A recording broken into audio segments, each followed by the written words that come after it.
Lalo po ang bagyo guys. Ang lakas. Madilim na dito sa Daet. 5 PM pa lang po. Ganun pa rin kalakas simula yung 9 AM kanina. Hindi pa rin siya tumitigil. Hanggang ngayon guys, walang kuryente, walang tubig, walang ilaw, walang signal, wala ang signal natin guys. Wala diba,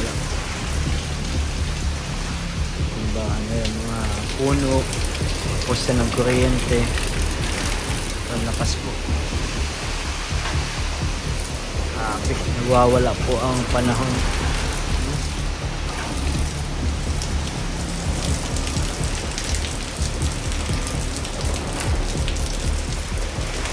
Good.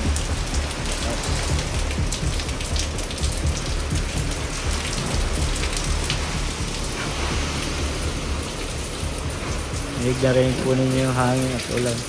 Grabe pong lakas.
Guys, dito tayo sa sentro.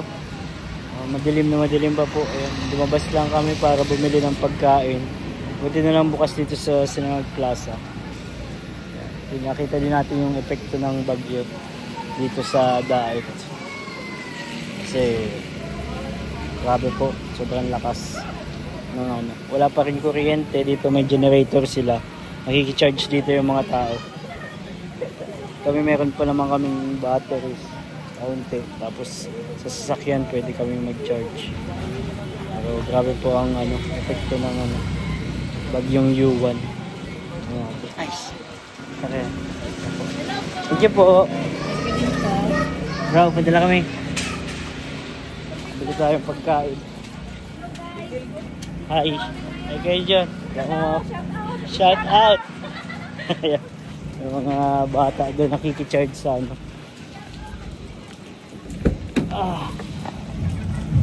mga nakikicharge pala doon din.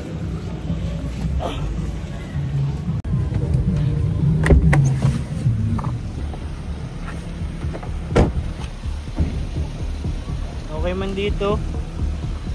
Maka-flat daw yung flat. Okay man dyan.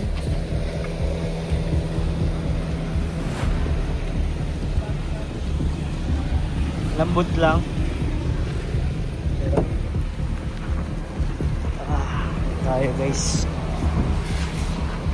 Bili lang tayo ng pagkain. Yan tayo.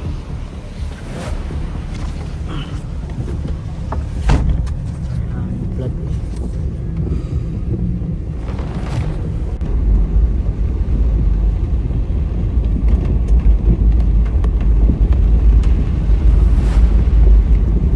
Matay pa yung ilaw.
plaza.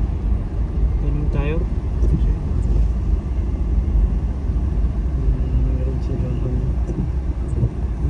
kami nagkakarain. tingnan natin. Take out tayo. Pagkain. Mga bata. Ang galing yung mga bata nila. Diba? Dito sa may iglesia. Mapaw ang irrigation. Ang dami na din yan.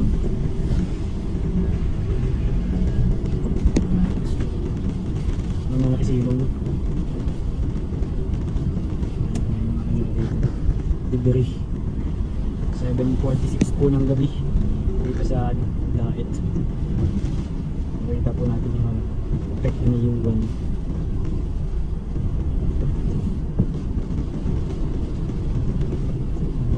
kakain, nagugutom na ako. Sila. Ayun, grabe. Sa magang ito, papasok sa may sabungan. Tao din yun. May isang bukas dito na 7-Eleven, pero paubos na din yung ano. Bukas naman yung 7-Eleven dito sa may mata. Kasi paubos na din yung stock nila. So wala nang ibang pagkain. Pero meron pa naman nakakuha pa. Kaya pa.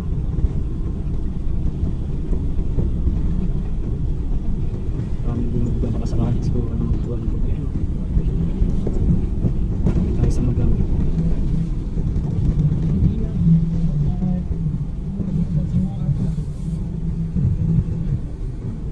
Ay, sarado na. Sarado ng 7-Eleven. Mas pa. Mas pa naman siguro.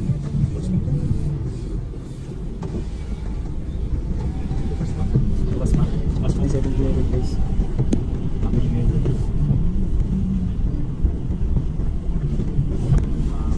Hindi. Ano ba? Kami rin. Kasi kasabol naman pero mag-ingat lang. Kasabol naman dito sa magang pero mag-ingat lang po kasi meron kaunting ano sa kalsada. Araw.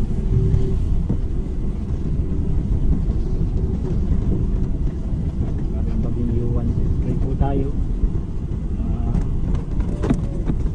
Tapos na.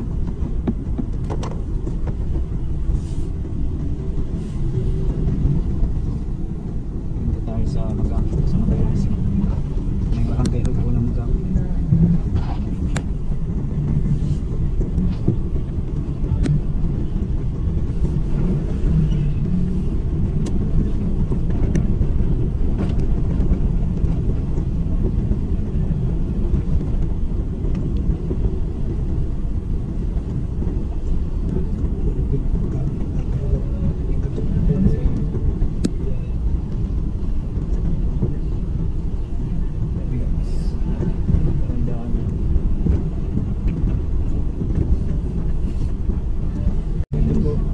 Dito sa ano, may nakatumbag puno dyan sa loob.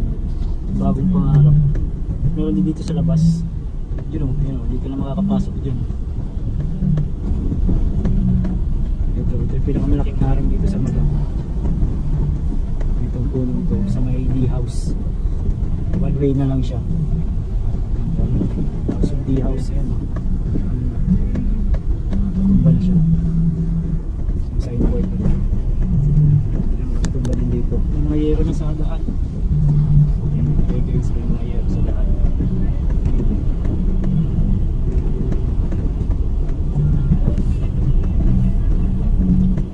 May nakalaylay na wire.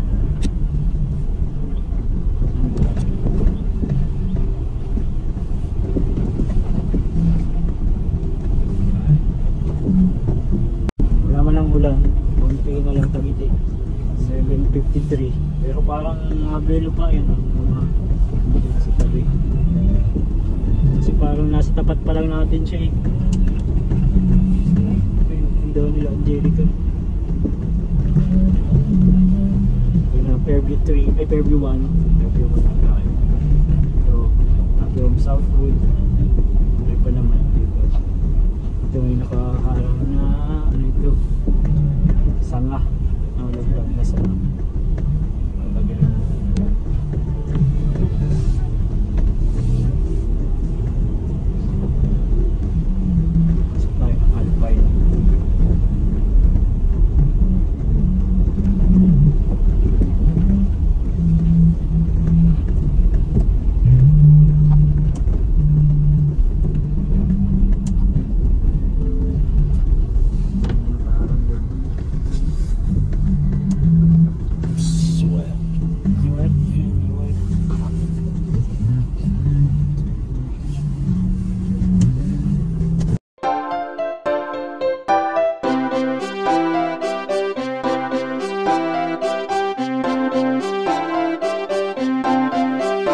Pag-asa ay matatanaw at hindi ka maliligaw kay Kuya David Vlogs. Kuya David Vlogs, maliit pero malaki ang puso para sa kapwa, masiyahin at kaibigan nyo. Mga kalinga, laging nandyan, umaraw man o umulan, basta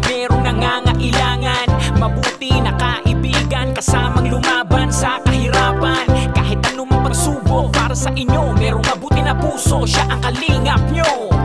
Handa gawin ang lahat para sa kapuspalad, at sa pagtulong di magsasawa, masiyahin at matulungin. Talentado, mabuti ang puso, maaasahan kahit saan walang iwanan.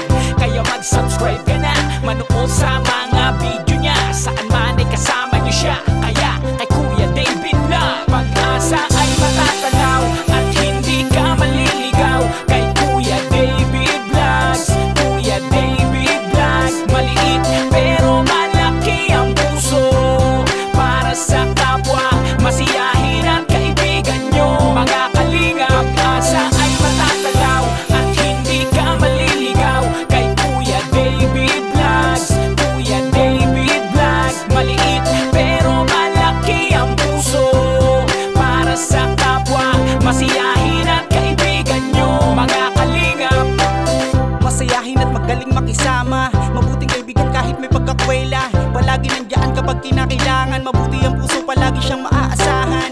Talentado at mapagmahal sa tao, mga pangako niya hindi to magbabago. Kahit ano mangyari lagi lang siyang natatag. Cute, mabait, kaibigan din ni Kuya